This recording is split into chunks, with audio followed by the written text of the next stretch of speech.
Going to put down the... Привет всем! Это у нас сейчас будет, надо было мне сказать на самом деле. Это сейчас будет по-английски, ребят, а потом будет по-русски пол-восьмого по Москве, да? Сейчас я закреплю fruit classes. Привет-привет. Classes. Оп. Как-то так. А теперь сюда. Pin comment. Отлично. Okay, so I can see that people are gathering in. Right, anyways, hi everyone. My name is Anna Drozdova and we are going to be making a fruit kvass. Now it's going to be in in English, sorry. And then a bit later in the evening, I'm gonna have the same thing in Russian.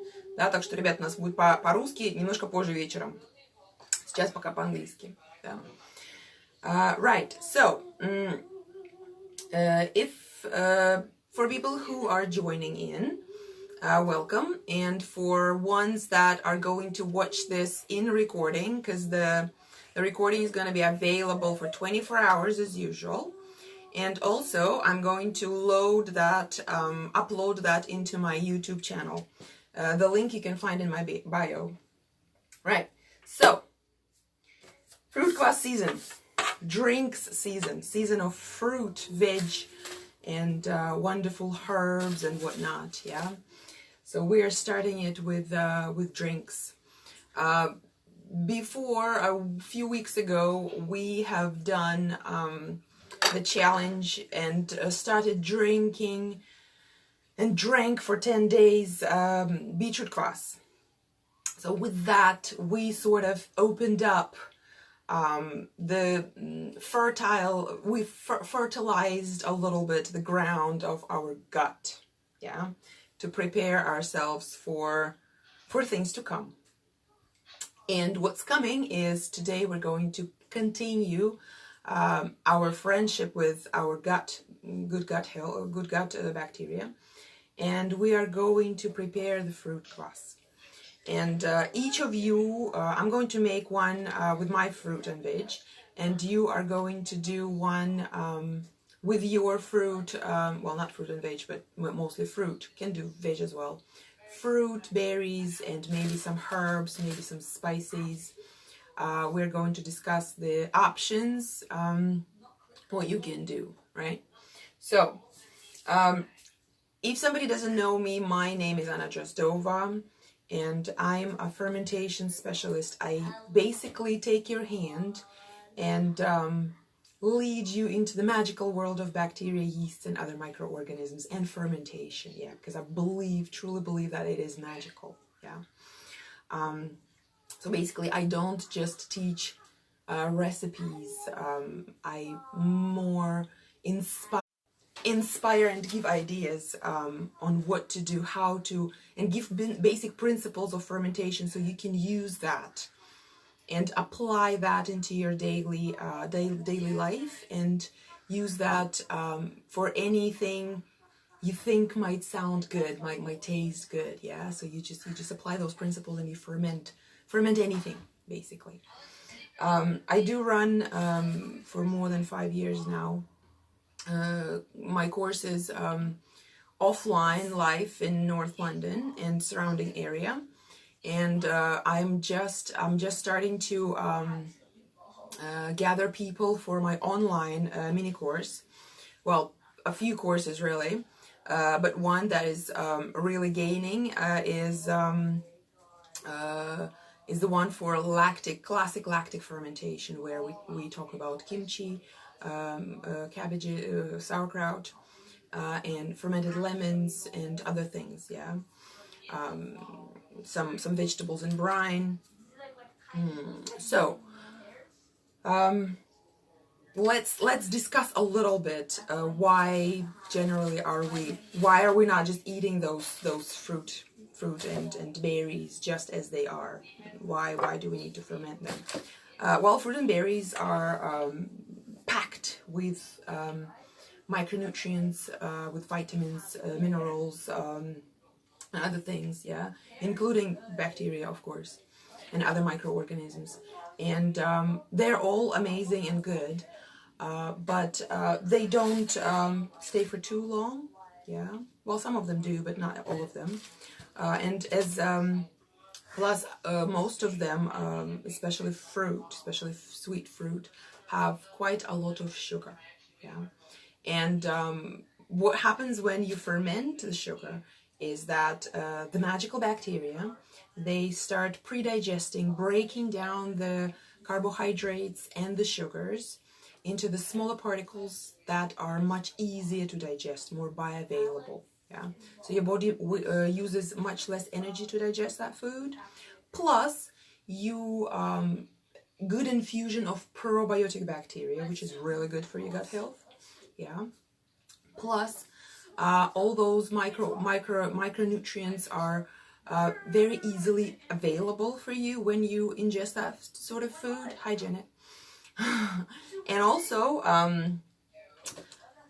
that sugar that contains that fruit has, yeah, it is broken down, pre-digested partially, and plus we can control during the fermentation process. We can control how much of the sugar is left, how much is pre-consumed for us, and that lowers the glycemic index of the product, basically. Yeah, so you don't have, there's much slower digestion. You don't have the blood sugar spikes and stuff, which is already a good thing, because those are really dangerous. They cause inflammation and other, disease. So that's what fermentation does, among other things. Yeah, and of course, the probably most important, well, one of the most important things, it's really, really tasty. Yeah, it's bubbly, fizzy, it's tasty, it's versatile, because you can use, knowing the principles, you can use, well, anything really to ferment. Yeah, and Janet can confirm my words, because she has been amazing client and friend of mine, and she's been coming into all my workshops, well, most of them, and she's been fermenting like crazy, all kind of stuff. So that's great. Anyways, we are going to begin, and I did share the things that you would need. Yeah. Right. So we need a jar. This is 1.8 liter jar. Yeah, you can take 2 liter jar. I would suggest starting with smaller quantities. Don't take 3, 5, 6 liter jars as yet. Try your hand at making this first in a smaller. Even you can even take 1 liter jar. That's fine. By the way, it doesn't have to be a swing top jar. Yeah, as you can see, I have my washer here. It can be screw top like that. Yeah, it really doesn't matter. Right. Max, потише, пожалуйста, Max. Okay, so what sort of fruit can we actually use? Yeah, any? Best to use seasonal, of course. Not only it is good for the planet, also it is packed with local bacteria. Yeah. And seasonal, I don't, well, I mean, the ones that is grown in the area, yeah, so it doesn't have the huge carbon footprint on one hand. On the other hand, especially if you're buying it at farmer's market, a local farm, you're supporting the farmer, yeah, and you're supporting the farmer, and you're supporting the small business, and hopefully try to take the organic produce, or at least organically grown. Doesn't have to be certified organic, because the certification is usually really expensive, but try to get fruit that are not that is not covered in pesticides, herbicides, and God knows what else. Yeah, glyphosate and other villains, I should say, because those things are there to kill microorganisms. And what we are going to try and do is create the hospitable environment for our good bacteria, and we will try to propagate the bacteria rather than killing it. So tap water is to kill. Yeah, so pesticides on those are to kill. So try to at least clean your fruit as best you can. But best to take organic produce. Anyways, I've got everything organic here, probably except for those passion fruit. I couldn't find organic, but we're not using the skin. Obviously, we're using it inside, and not going to use too much of it either. Plus, you can check Dirty Dozen, I think it's called. America and UK has separate lists, a little bit different, on the fruit and veg that are more that are grown using more pesticides and less pesticides. So you can choose from the list of less pesticides.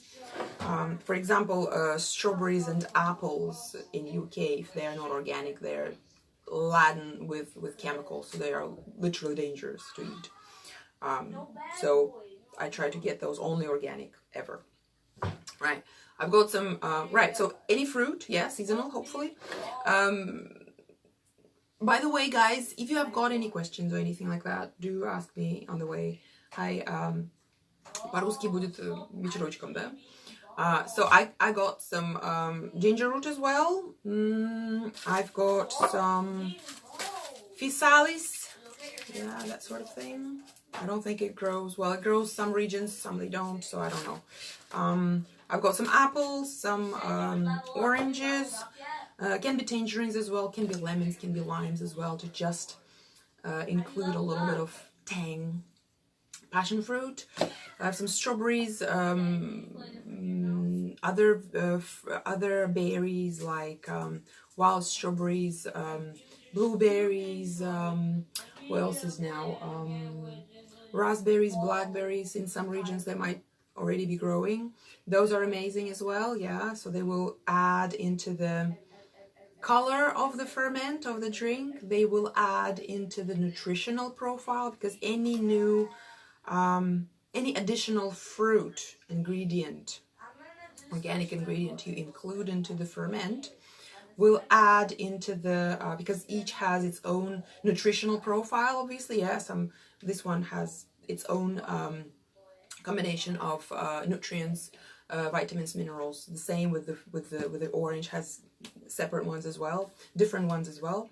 Plus, well, you might be asking, well, okay, that's all good, but where are we gonna take bacteria from? Yeah, so bacteria lives on the skin of those and inside.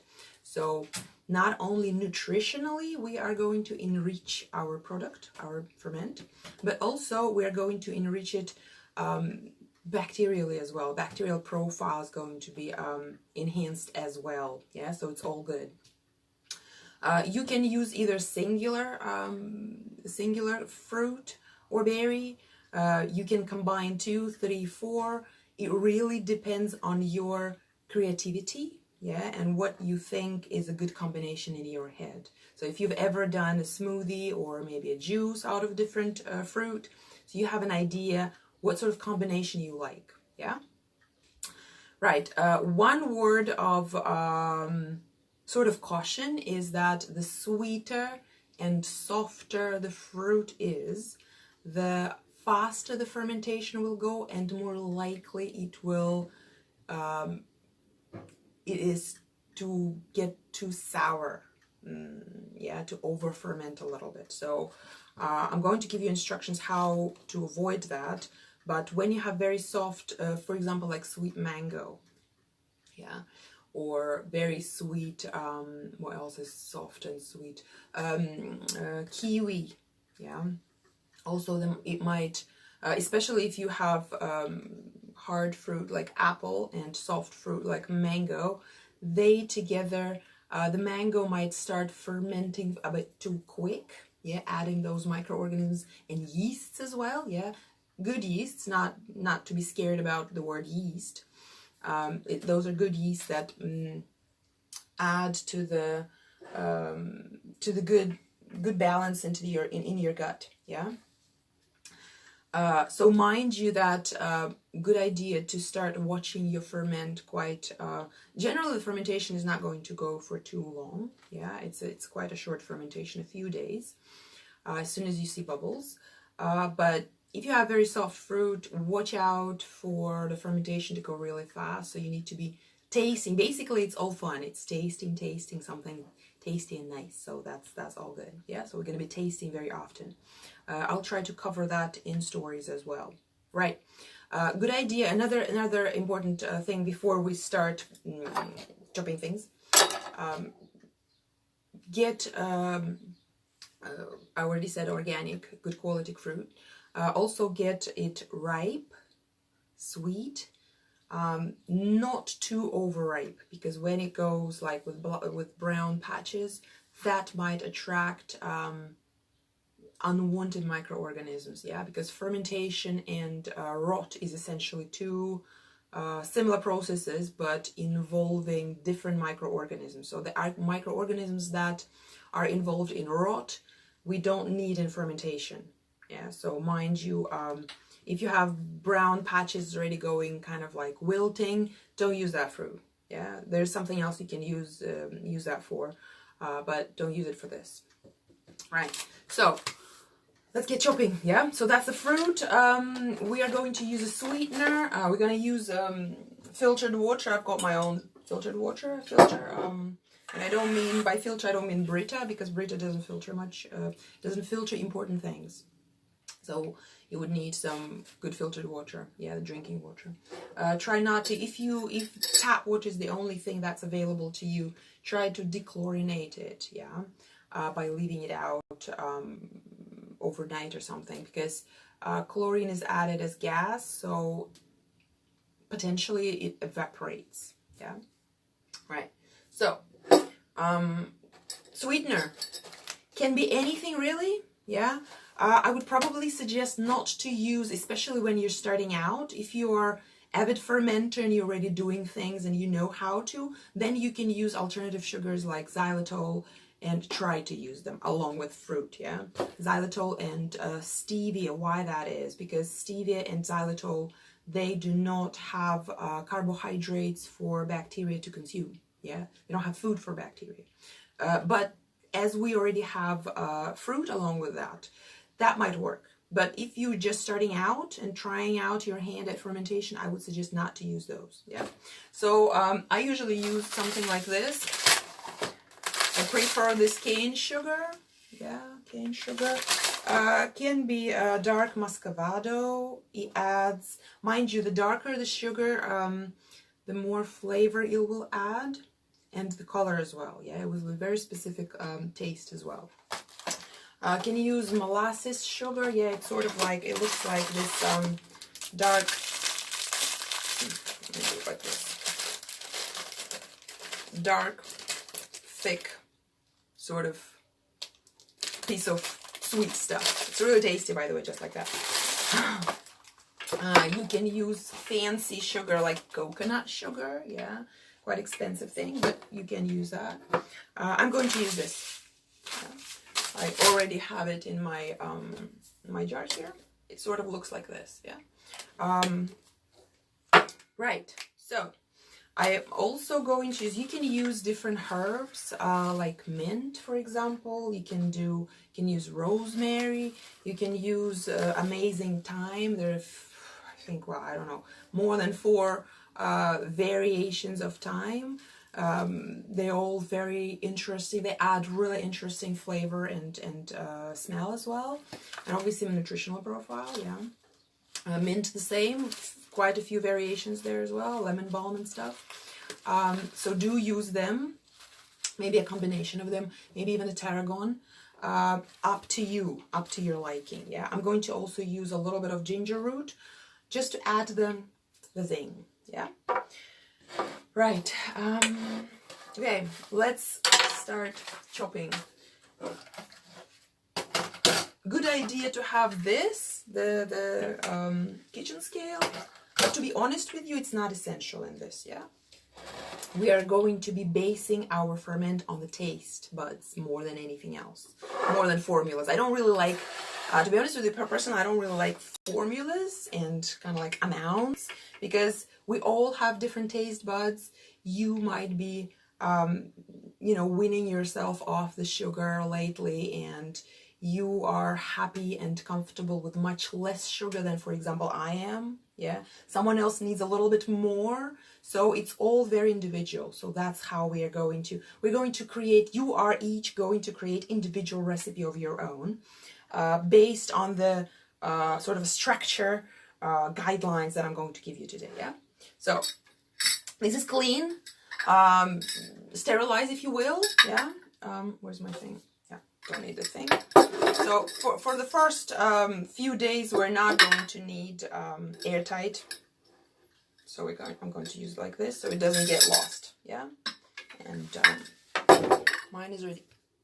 I'm gonna do like this a little bit so you see what I'm doing. И привет.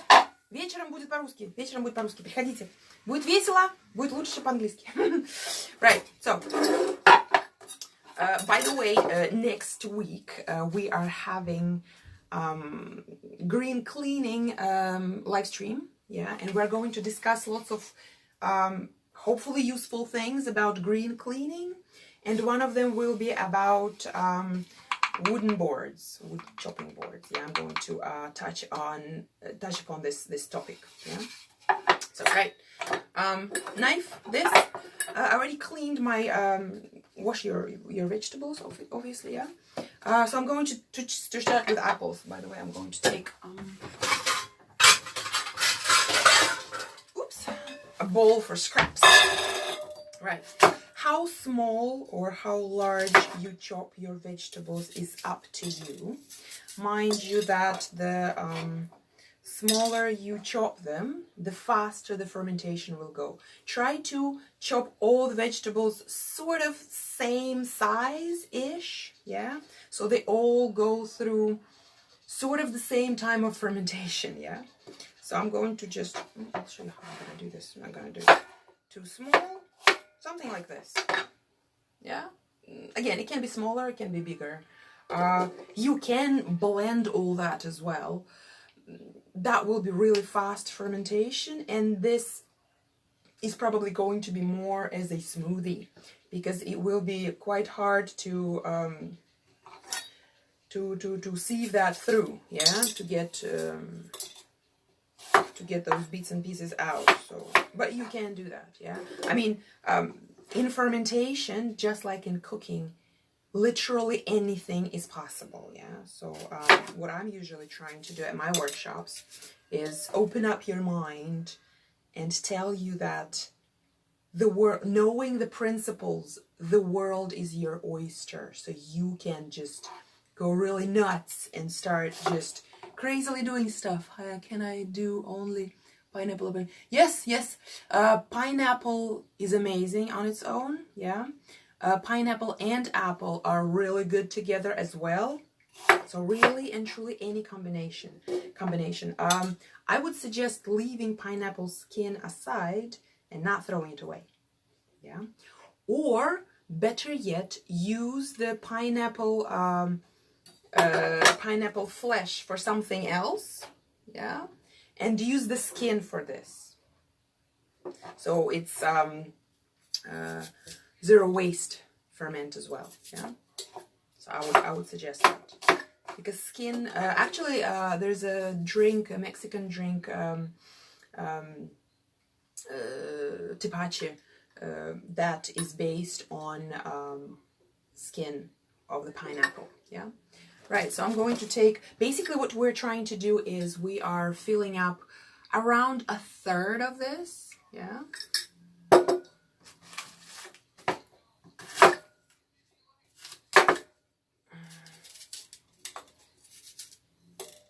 If you want to use those in there, that's absolutely fine. I don't know, for some reason I just don't do that.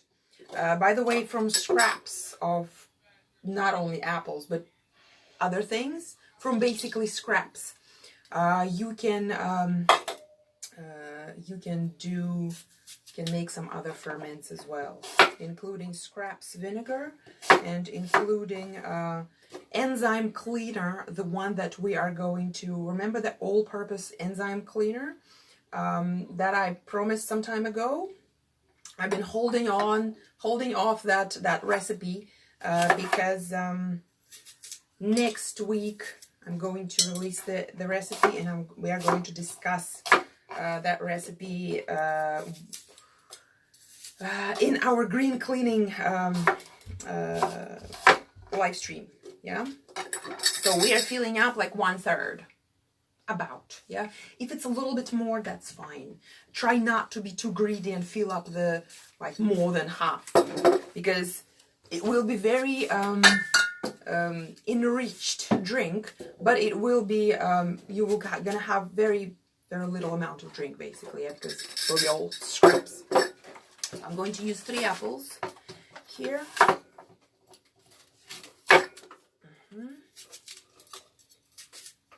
Going to have 3 apples. We are using the skins, yeah, because skins is where our friendly, well, all bacteria lives, yeah, not just friendly ones, but I strongly believe that, well, it's a fact that we need all of them, friendly and unfriendly. But what will happen during the fermentation is, this is a lactic acid fermentation, because mostly lactic acid bacteria are going to be playing a part here. And what will happen is, so what about maple syrup or agave syrup?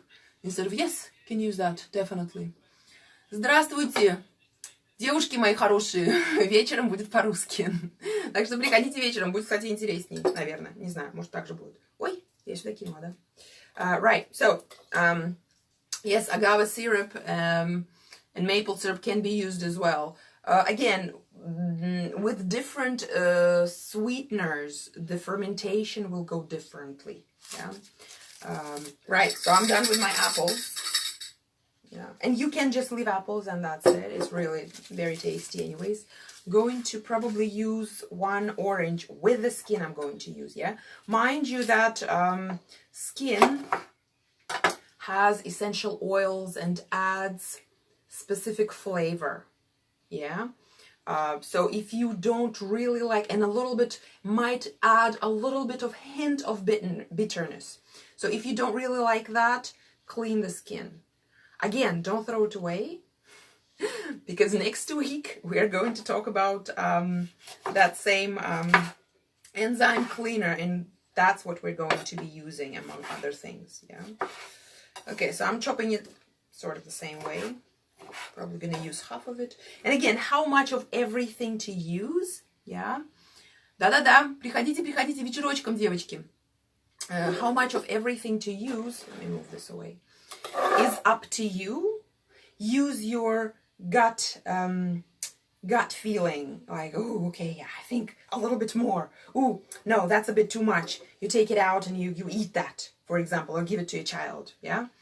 А по-русски вечером? Да, девочки, вечером будет по-русски, приходите. Приходите вечером.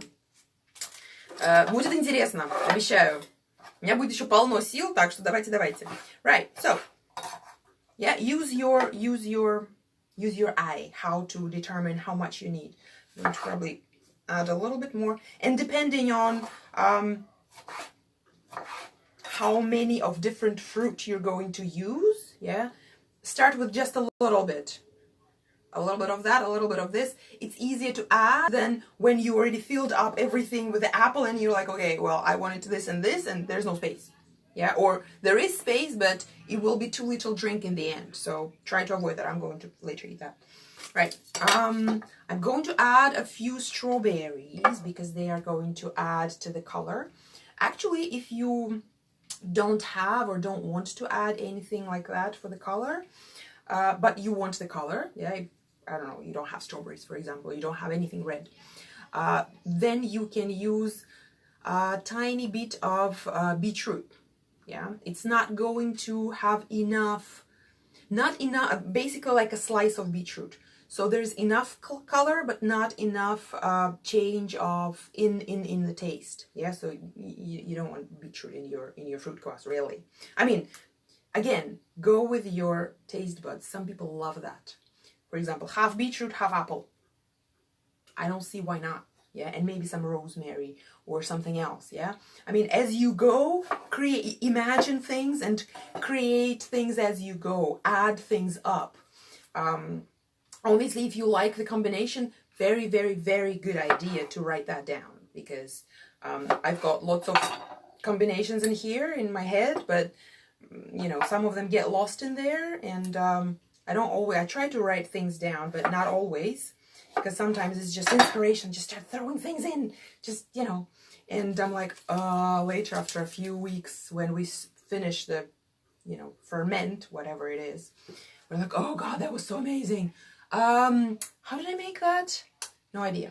Yeah, so good idea to write that down. Right, so a few strawberries, just for the color. Yeah, probably I had a little bit too much of apples. I'm going to add a bit of physalis, just tiny bit, because it does add, I really actually like physalis. You add that sourness a bit. Again, lemons can go there as well. Yeah, I would just chop them in half. Again, if you want to smash your fruit a little bit with something like this, yeah, or just with anything really, even the spoon, to give it a little mash, you can do that. Yeah, fermentation will do it for you. Yeah, because what fermentation does is acts as osmotic pressure, and it draws out the color, it draws out the nutrients. Basically, those strawberries are going to be more or less white at the end. Yeah, after fermentation, it has gone through. So a few of those, maybe a little bit more. You see, I told you not to be greedy, and I'm greedy myself. Adding things up, adding things up. Right. Ginger. Well, I'm definitely going to add some of my thyme. And thyme usually is the herb that, it can be fresh one, is a herb that used in cooking, I don't know, things like marinating chicken and stuff. But believe me, but believe me, in the drink, it's going to be amazing. Yeah, and just put that in without bothering separating anything. Yeah, just put the whole thing in. The same with the rosemary. Rosemary, just put the rosemary in. Or with same with mint. With mint, I would probably kind of how do you say it? I would probably maybe even chop it a little bit and maybe squeeze it a little bit in my hands to release a little bit of the juice in mint. Yeah, so do that. What else is left? I wanted to do the passion fruit, because passion fruit adds this interesting, basically it's going to be a combination of interesting combination of fruit. Yeah, and do play around with combinations, and whenever you are experimenting, yeah, so with passion fruit, you cut them in half and you scrape out the stuff, yeah, from inside. It looks like this for people who doesn't know how to look, how it looks. Yeah, and that's not really usable, the skin. Well, at least I don't know any use for that. Maybe as a cup for something, or I don't know, to hold your egg. I don't know. Right, so just a bit, and going to fill it up. Ginger. Shall I do ginger? I'm probably going to pass with ginger. I don't know. I don't feel like I want to put it in here. Всем привет, девочки. Вечером, да, по-русски? Right. Water. Filtered water. We fill that up. And now we're going to have to... Actually, there was a question. I think it was in comments, if I'm not mistaken, if it is possible to ferment a drink like this without adding any sweetener. Yes. The short answer is yes, it is very possible. Not a problem at all. Mind you, obviously, if you have, depending on what sort of fruit you've got here, if all or berries, yeah, if for example it's just black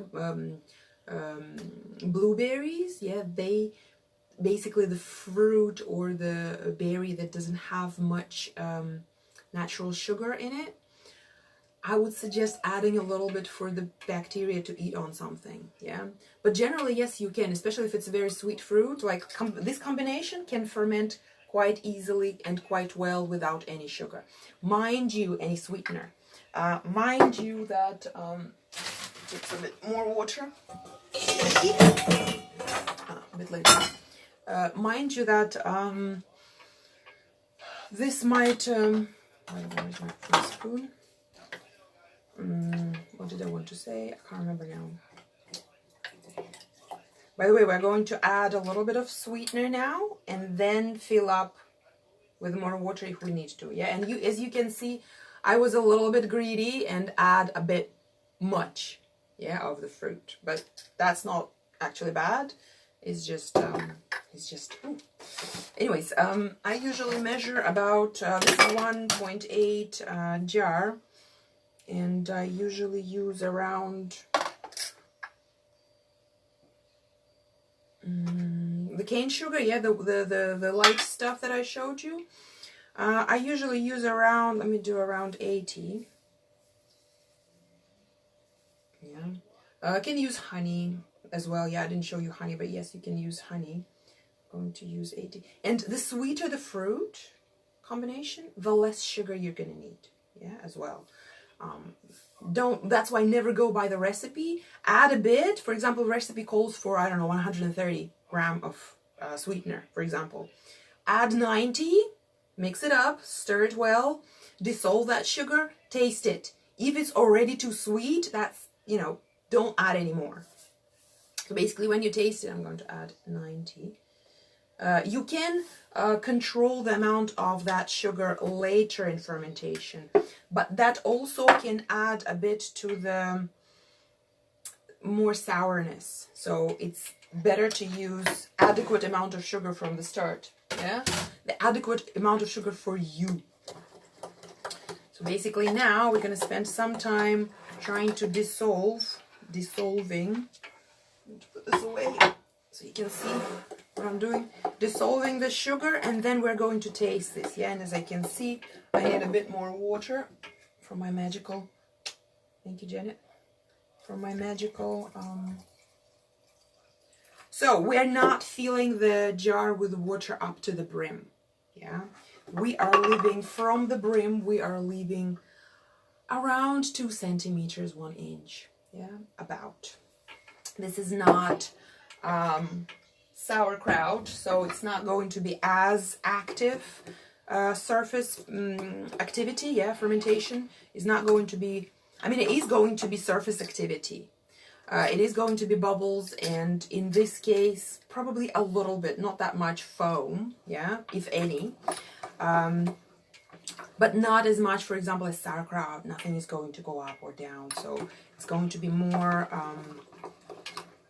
more stable, more less active, I should say, than sauerkraut, for example. Yeah. Depending on the temperature in your country. Ой, привет, Наденька. Вечером будет по-русски.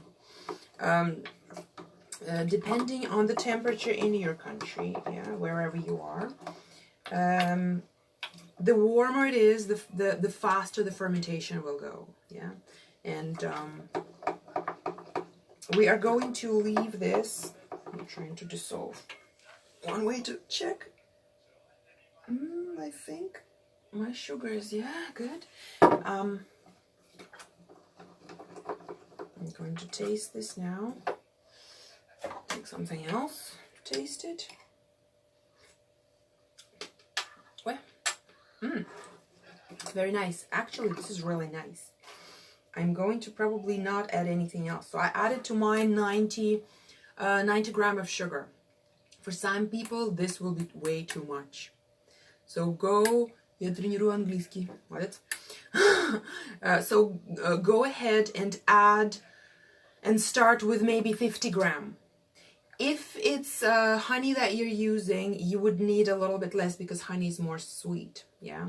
If it's one of those alternative sugars like coconut sugar or molasses, they have different sweetness as well. Plus they add, as I said before, they add the taste, the flavor of its own, and the color. Yeah. So this would be brown.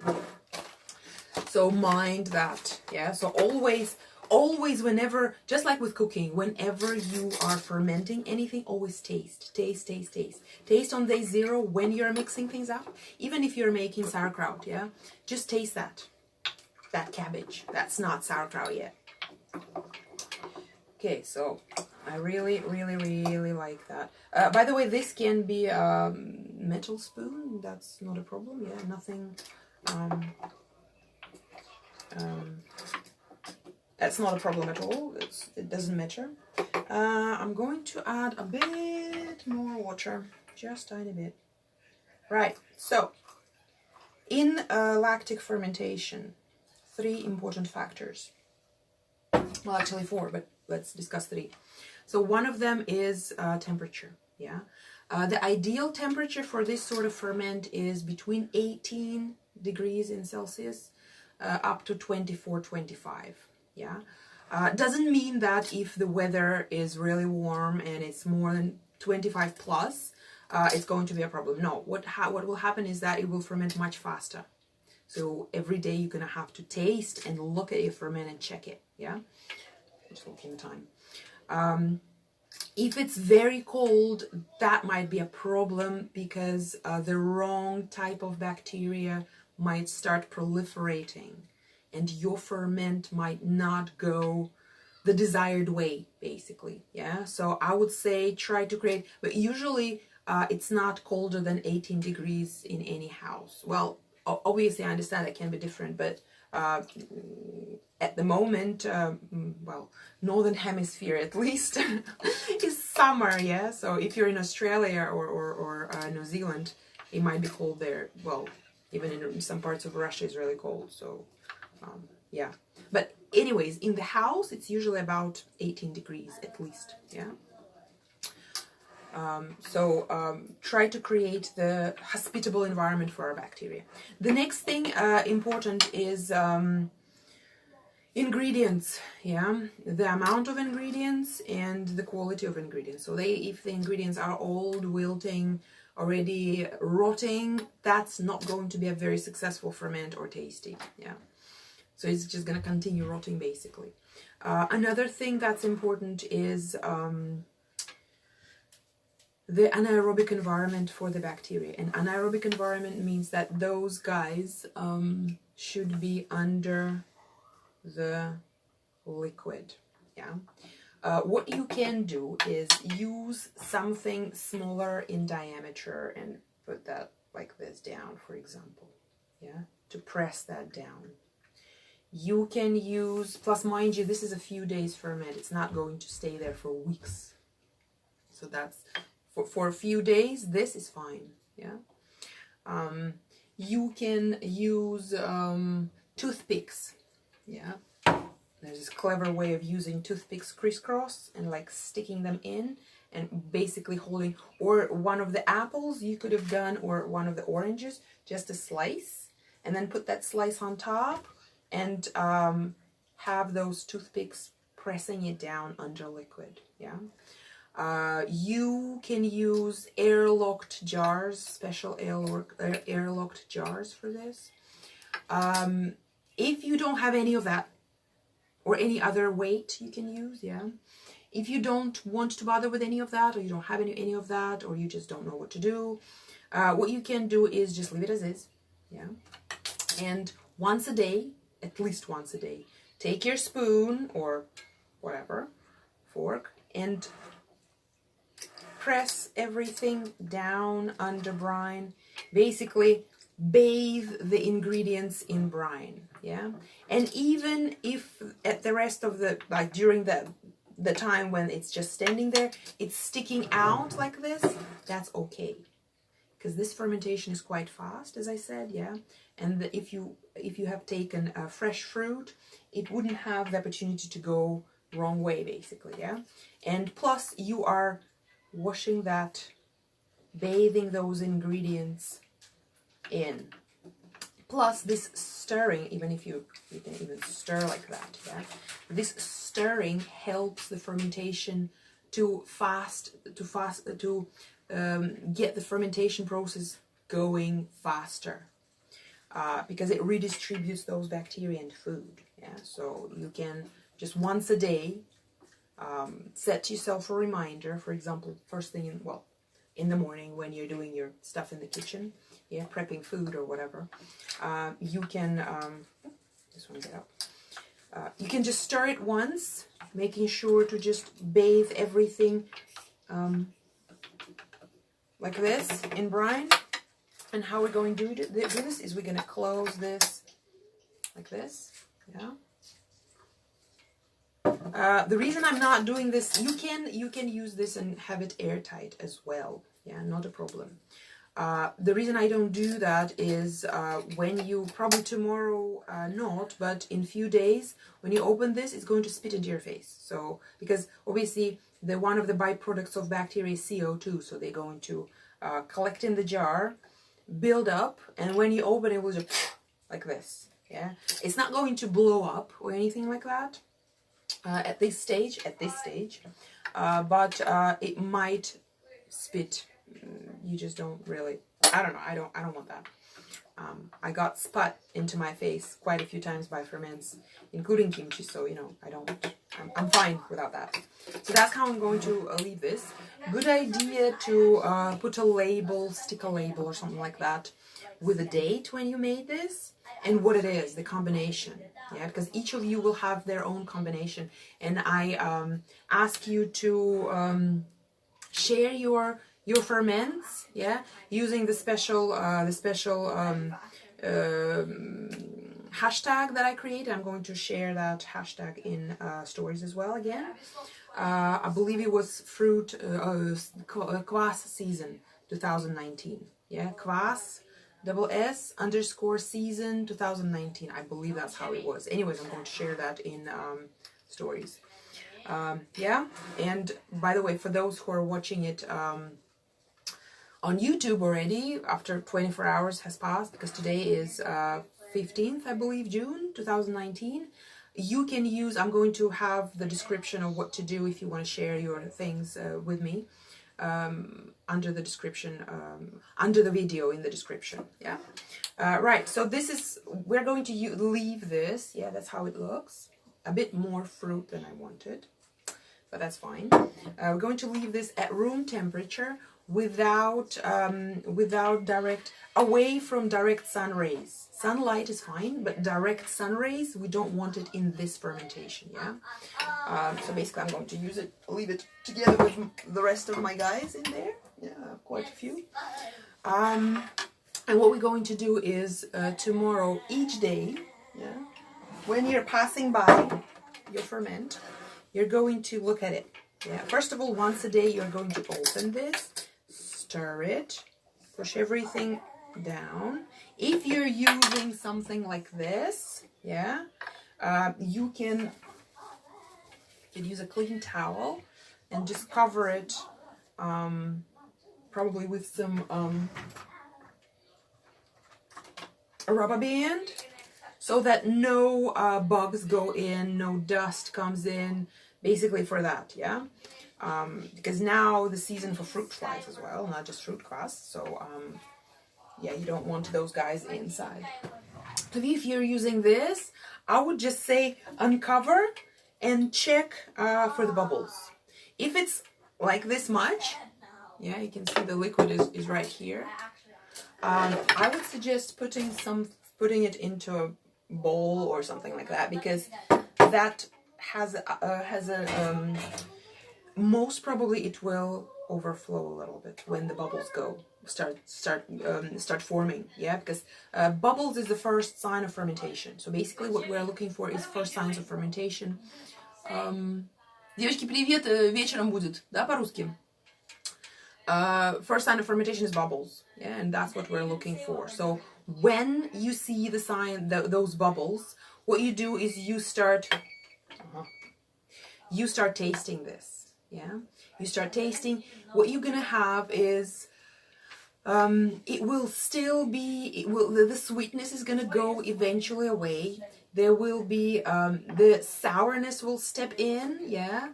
There will be a bit of fizz. When you smell this, it will be effervescent smell. So a little bit alcoholic, obviously there is a bit of alcoholic fermentation in there, but very low alcohol content. And that's what you actually looking for, yeah? So every day you're going to uncover or open this, or uncover, if you had something like this, uncover that and check for bubbles. The minute you have bubbles, I would suggest, depending on the temperature, if the temperatures are above 25, I would say check morning, evening, because that's how the taste can change. Basically what you're trying to do is catch when it's really tasty, yeah? Enough sourness, not too sour, still enough, hi Janet, still enough sweetness in there, yeah? And that's when you can actually bottle it, yeah? With bottling, I'm going to cover the bottling, it's similar to the beetroot kvass, but I'm going to cover the bottling in a separate, probably stories, yeah? Maybe a live stream, I'll see how it goes, depending on the demand. And basically that's it, yeah? Do taste it all the time, and do record the combination that you have, because if the combination is nice, you might not remember it later, yeah? And do share your results with me. And remember, as I said in the post, the most active ones who share the post, who use the hashtags, who share their results, who do the repost in stories and stuff, they are going to get 50% off my drinks course, yeah? So do get active, and generally it's really interesting to know how you're doing with your ferment, how successful, because I want you to have a successful, tasty, nice ferment that you and your family are going to enjoy, yeah? So if you have any questions, do direct message me, yeah?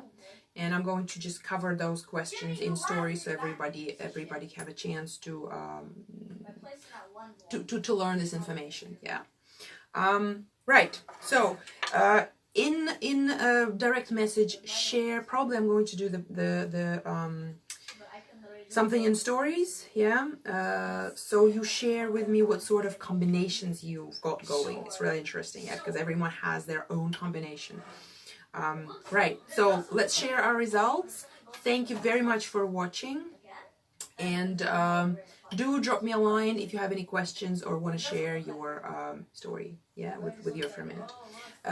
With this, I'm going to put my baby here, and I'm going to cover the progress in stories a bit later with you, yeah? I'm going to leave the hashtag in stories now, and ask you what sort of combinations you created. Anyways, have fun, guys. Надечка, вечером давай.